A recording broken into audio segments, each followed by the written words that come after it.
Gillu written by Mahadevi Verma. Mahadevi Verma 1907 to 1987, इसका मतलब हुआ महादेवी वर्मा का जन्म 1907 में हुआ था और इनकी डेथ हुई थी 1987 में। Was a leading poetess of the Chhayavadi school of poetry in Hindi. Mahadevi Varma Hindi में काव्य के छायावादी स्कूल के प्रमुख कवित्रियों में से एक थी, यानी एक प्रमुख कवित्री थी। She was also a well-known story writer and editor of the famous Hindu weekly चांद। वे एक जाने माने वेल नॉन मतलब जाने माने स्टोरी राइटर यानी कहानी लेखिका and editor of the famous Hindu और एक प्रसिद्ध हिंदी साप्ताहिक पत्रिका चांद के संपादिका थे। Some of her important works include Deepshikha, Yama, Nihar, Shrinkhala की कड़ियाँ, मेरा परिवार। उनके कुछ महत्वपूर्ण रचनाओं में शामिल हैं दीपशिखा, यामा, निहार जो काव्य संग्रह, श्रृंखला की कड़ियाँ और मेरा परिवार। She was the recipient of Mangala Prasad prize, Bharat Bharati award and the Jnanpith award along with the Padma Bhushan. वे पद्म भूषण के साथ साथ मंगल प्रसाद प्राइज, मंगल प्रसाद पुरस्कार, भारत भारती पुरस्कार और ज्ञानपीठ पुरस्कार प्राप्त करने वाली थे। She was elected fellow of the साहित्य अकेडमी, कि वे साहित्य अकेडमी के एक व्यक्ति के रूप में चुनी गई थी।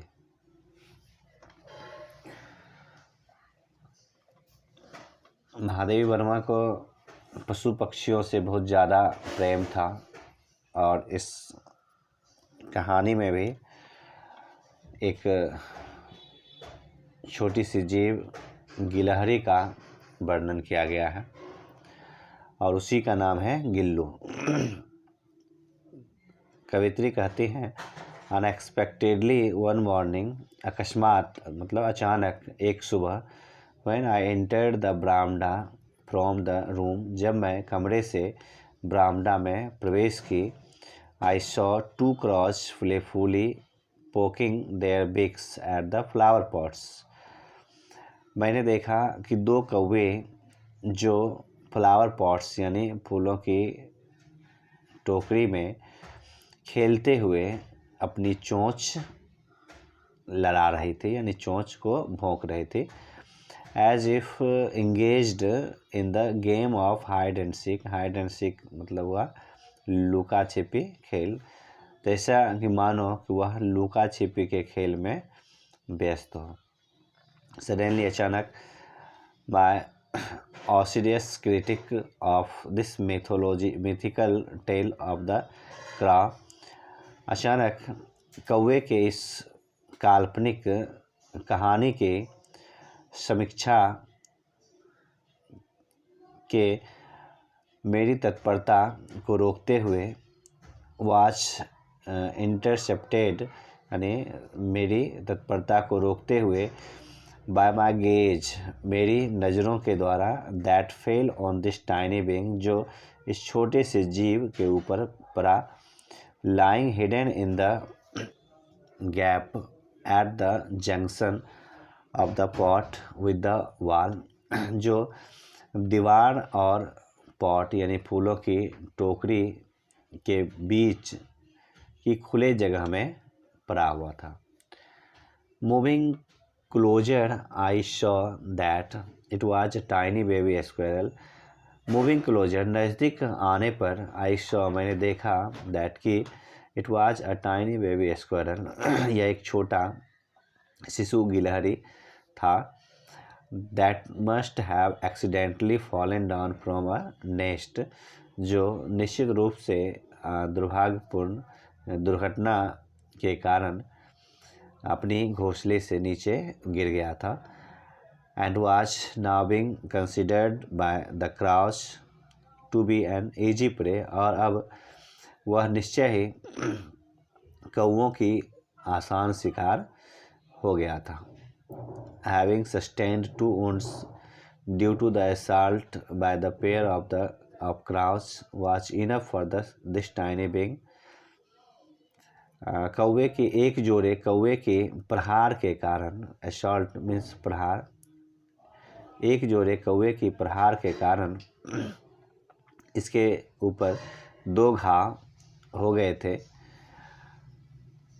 was enough for this tiny being, जो इस छोटे जीव के लिए पर्याप्त थे।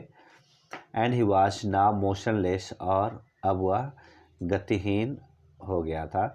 clinging to the pot, और वह पॉट से, बर्तन से चिपक गया था, यानी फूलों की टोकरी से चिपक गया था।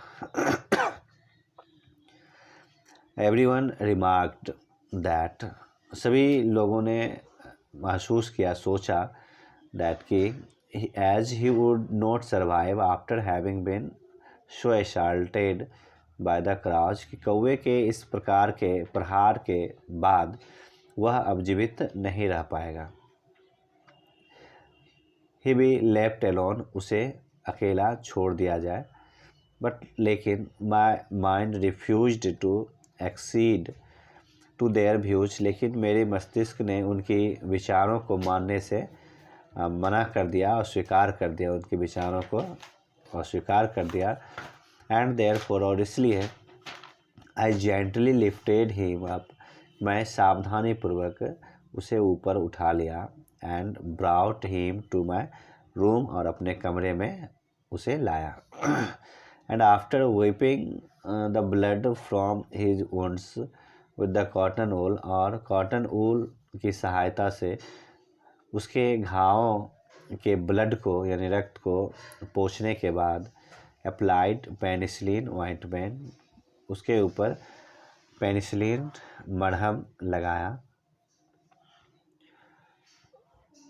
I tried to feed him by somehow putting a thin cotton wool wick, मैंने कॉटन मतलब रुई की पतली बत्ती के द्वारा किसी तरह उसे खिलाने का प्रयास किया।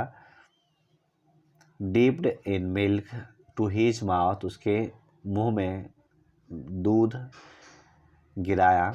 But he was unable to open his mouth, लेकिन वह अपनी मुंह को खोलने में सक्षम नहीं था। And the drops of milk only slide down from both sides, और दूध की बूंदें दोनों किनारों से नीचे सरक गई थी। Only after several hours of tending could I manage to pour 1 drop of water in his mouth, कई घंटों के प्रयास के बाद मैं केवल उसके मुंह में एक बूंद दूध डालने में सफल हो पाई। बट लेकिन on the 3rd day he became so much better, वह तीसरे दिन अधिक अच्छा हो गया, अच्छा महसूस करने लगा। एंड एश्योर्ड दैट, और सुनिश्चित हुआ कि he would use his 2 tiny claws to hold my fingers, वह अपनी दोनों छोटे पंजों के सहारे मेरी उंगलियों को पकड़ लेता। And gaze all around with his blue glass beads like eyes, और गेज मतलब टकटकी लगा कर देखना, ऑल अराउंड चारों ओर वह टकटकी लगा कर देखता था अपनी नीले कांच की तरह चमकीली आँखों की सहायता से।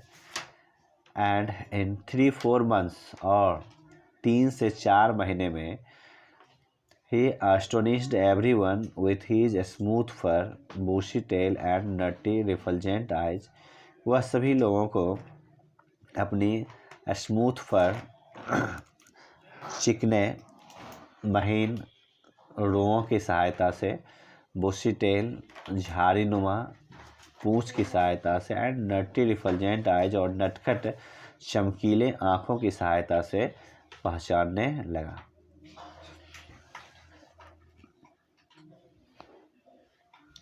A transformation from common to proper noun followed।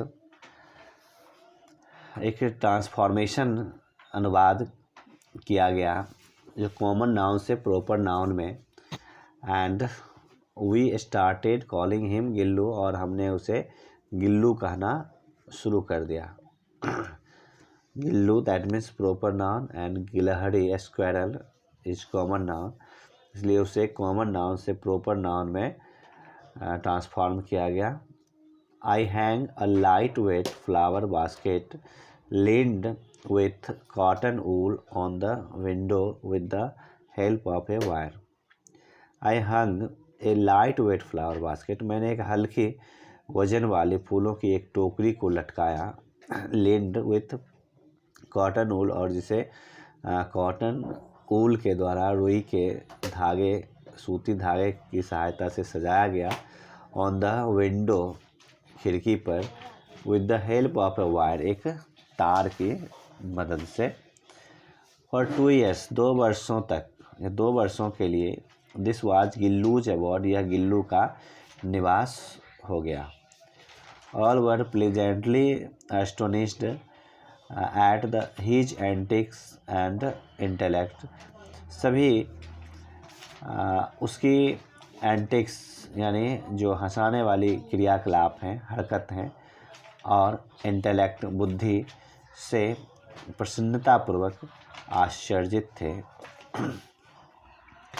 When I would sit down to write, जब मैं लिखने के लिए बैठते थे, he would be seized by such an acute desire to attract my attention, वह तीव्र इच्छा शक्ति के द्वारा मेरी ध्यान को आकर्षित करने के लिए मुझे, यानी मेरी उंगलियों को या मुझे पकड़ लेता था। That he devised a novel way of doing it, जो ऐसा करने के लिए एक विनम्र तरीका अपनाता था।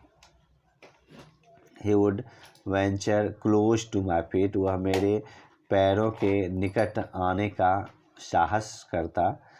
Which swiftly up the curtains, जो तेजी से पर्दे के ऊपर चढ़ जाता। And descend with the same breakneck speed, और उसी गति से वह नीचे उतर जाता था। This sequence would continue till the time, और यह क्रम उस समय तक चलते रहता था। I got up to catch him, जब तक कि मैं उसे उठकर पकड़ न लूँ। On some occasions, कुछ अवसरों पर, I used to hold Gillu, मैं गिल्लू को पकड़ लेता, and put his tiny body in a long envelope, और उसके छोटे शरीर को एक लंबे लिफाफे में रख देता।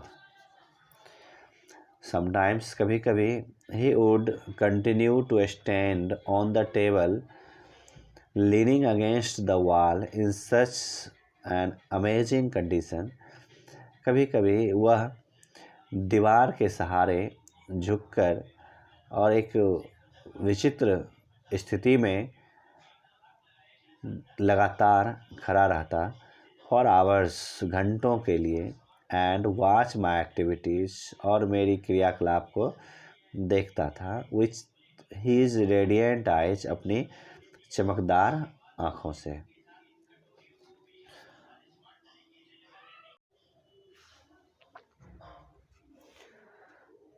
When hungry, जब भूखा होता था, यानी जब भूख लगता था, he would inform me by twittering चिक चिक, वह मुझे चिक चिक की आवाज़ के साथ सूचित करता।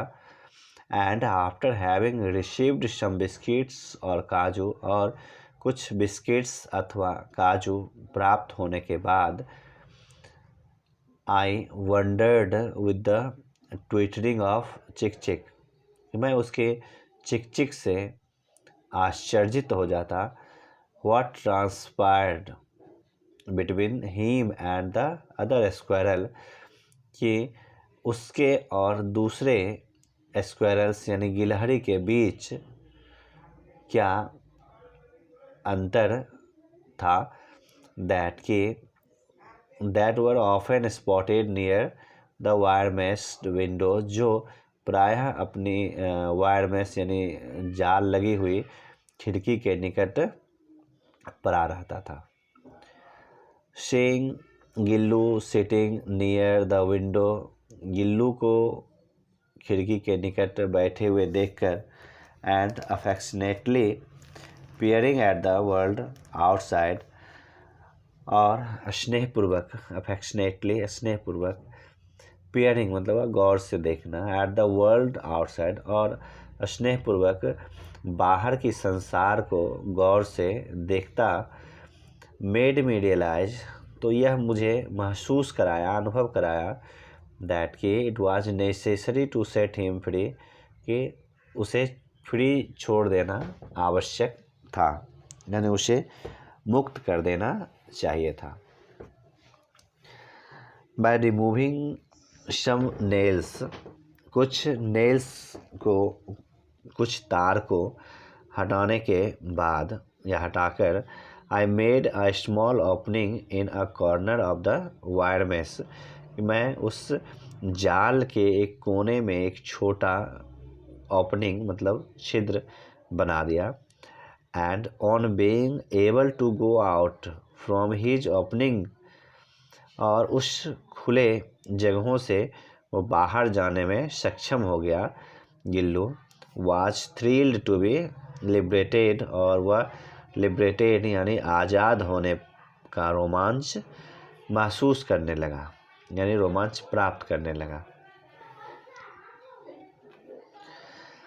Due to my important papers and letters, मेरे महत्वपूर्ण कागजातों और पत्रों के कारण, my room used to remain locked in my absence, मेरी अनुपस्थिति में मेरी कमरे बंद रहा करते थे।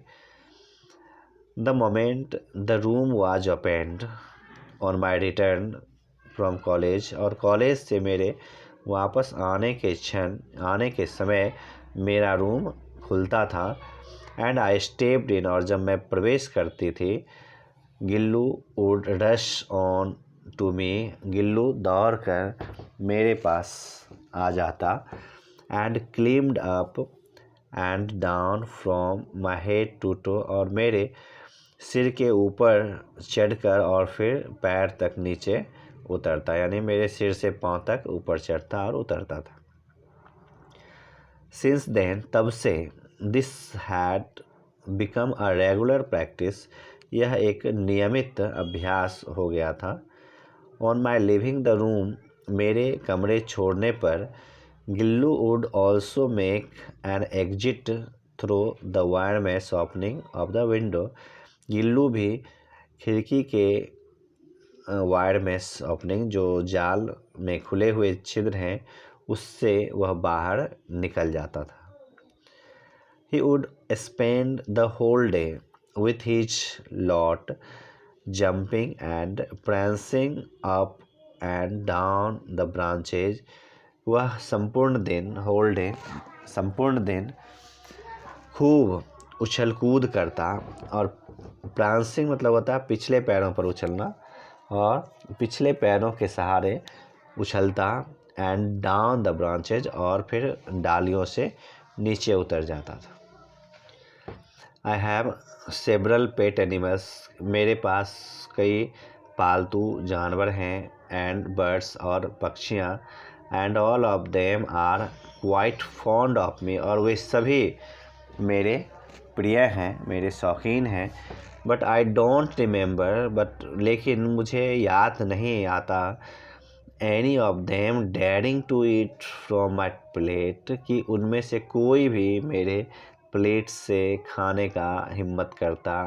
डेयरिंग में साहस करना या हिम्मत करना। Gillu was an exception, Gillu एक अपवाद था। The moment I rich the dining room, जिस क्षण मैं अपने डाइनिंग रूम में यानी खाने के कमरे में पहुंचती, he would emerge from the window, तो वह खिड़की से बाहर आ जाता यानी चला जाता। Cross over the courtyard,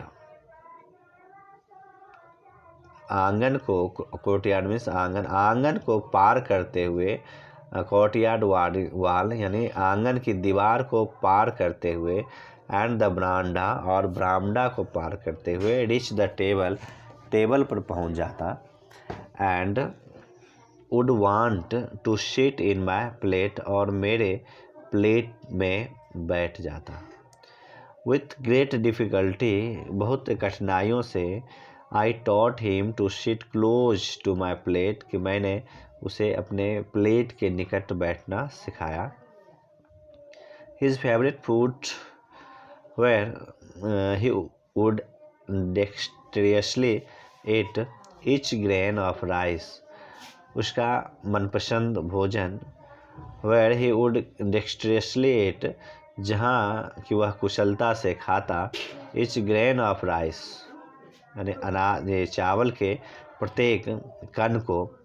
his favourite food was काजू, उसका फेवरेट फूड यानी मनपसंद भोजन काजू था। And when not available for several days, और कई दिनों तक उपलब्ध नहीं होने पर, he would refuse other food items, वह दूसरे भोजन पदार्थ को, भोजन के प्रकार को रिफ्यूज कर देता, इनकार कर देता यानी ठुकरा देता था। And through them down from the swings, और झूले से वह नीचे फेंक देता था। अराउंड दैट टाइम यानी उस समय के आसपास, यानी उस समय के आसपास यानी उसी समय लगभग, being injured motor car accident, एक मोटर कार दुर्घटना में घायल होने पर, I had to spend some days in the hospital, कि मुझे अस्पताल में कुछ दिन बिताना पड़ा। Those days wherever my room was opened, उन दिनों जब कभी भी मेरा कमरा खुलता था, Gillu would rush down from his swing, तो गिल्लू अपने झूले से उतरकर दौड़ जाता। But on seeing somebody is, लेकिन वह किसी दूसरे को देखकर, he would with the same alacrity scuttle back to sit in the nest, वह उसी तत्परता के साथ, उसी रफ्तार के साथ वापस जाकर और अपनी घोंसले में बैठ जाता था। Everyone would offer him काजू, सब प्रत्येक लोगों ने उसे काजू दिया। But when I cleaned up his swing on my return from the hospital, लेकिन जब मेरे अस्पताल से वापस आने पर मैंने उसके झूले को साफ़ किया, I discovered it was full of काजू, तो मैंने देखा यह काजू से भरा हुआ था।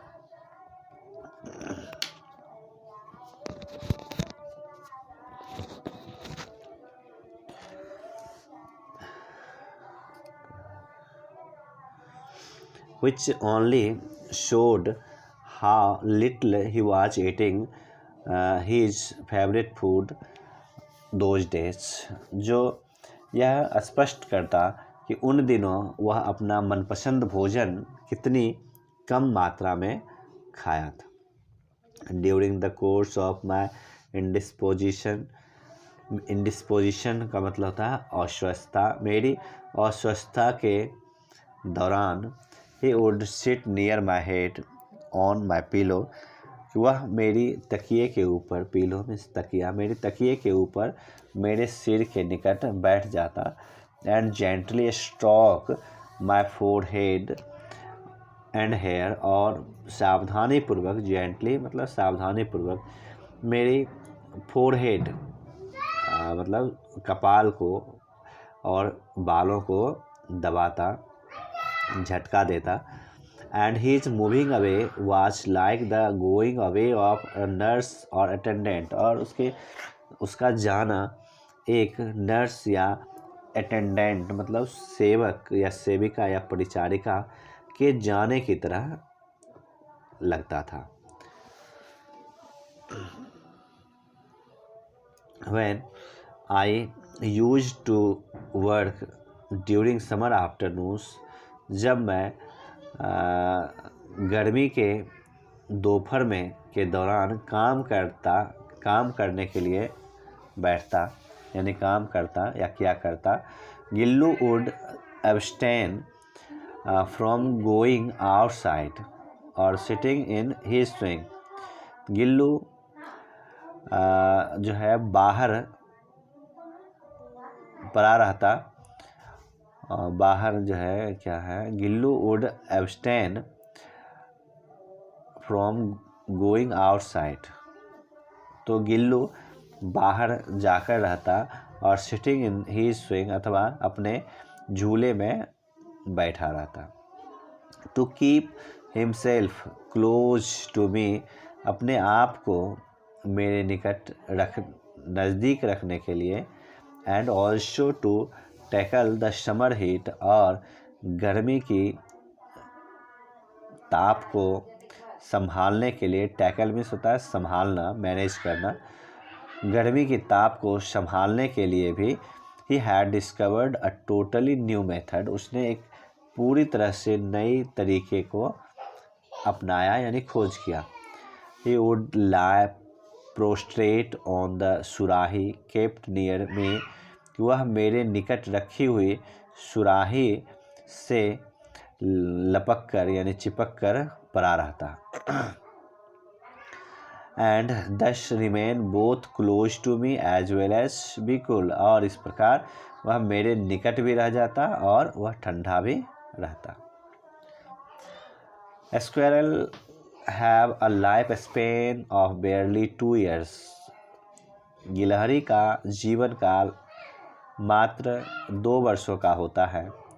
लाइफ स्पेन मीन्स जीवन काल, बेयरली मीन्स मात्र यानी केवल 2 वर्षों का होता है। As such Gillu's lease of life finally came to an end, और इस प्रकार गिल्लू के जीवन का अंतिम समय आ गया। फॉर द होल डे, पूरे दिन के लिए।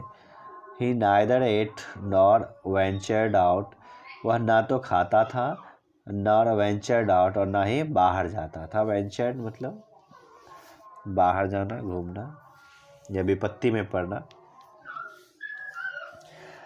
इन द नाइट, रात्रि में। Even with the pain of going away, उसकी दर्द जाने के बाद भी। He came to my bed from the swing, वह झूले से उतरकर मेरे बेड पर आ जाता।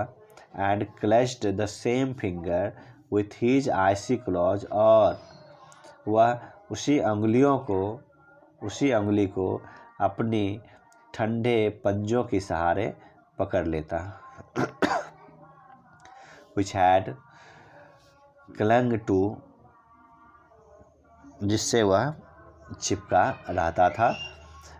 इन हीज नियर डेथ, अपने मृत्यु के निकट में, नज़दीक में। Like state during his natal days, उसकी स्थिति स्टेट मीन्स हुआ स्थिति, उसकी स्थिति नेटल डेज मतलब था जन्म से संबंधित दिनों, यानी जन्म संबंधी दिनों के दौरान दिनों की तरह हो गया। यानी वह जो है अपने जीवन के अंतिम समय में अपने जन्म की तरह हरकत करने लगा, जिस तरह से उसका जन्म हुआ, बचपन में वह हरकत करता था।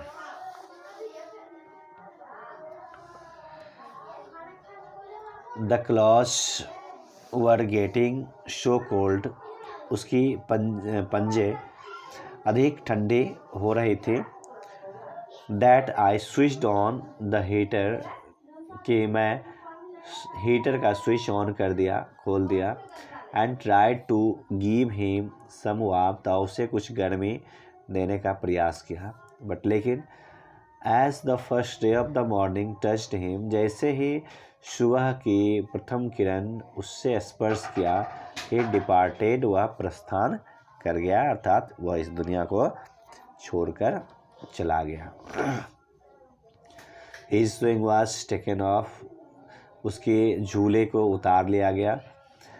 The hook and the opening made in the wire mesh window was closed, और हुक, झूले की हुक को उतार लिया गया और जो विंडो में यानी खिड़की में वायर मेश था, जो तार लगा हुआ था, उसको खोल लिया गया था, यानी बंद कर दिया गया, क्लोज कर दिया गया उसको, यानी जो जाल खुला हुआ था खिड़की में उसको भी क्लोज कर दिया गया, बंद कर दिया गया। Gillu was put to eternal rest under the sonjuhi creeper, both, Gillu को सोनजोही क्रीपर यानी सोनजोही लता के नीचे ज़मीन के अंदर शाश्वत समय के लिए रख दिया गया, अनंत समय के लिए रख दिया गया। बिकॉज, क्योंकि he loved this creeper most, क्योंकि वह इस लता को बहुत ज़्यादा पसंद करता था, प्रेम करता था। And also because of this satisfaction, और इस संतुष्टि के लिए भी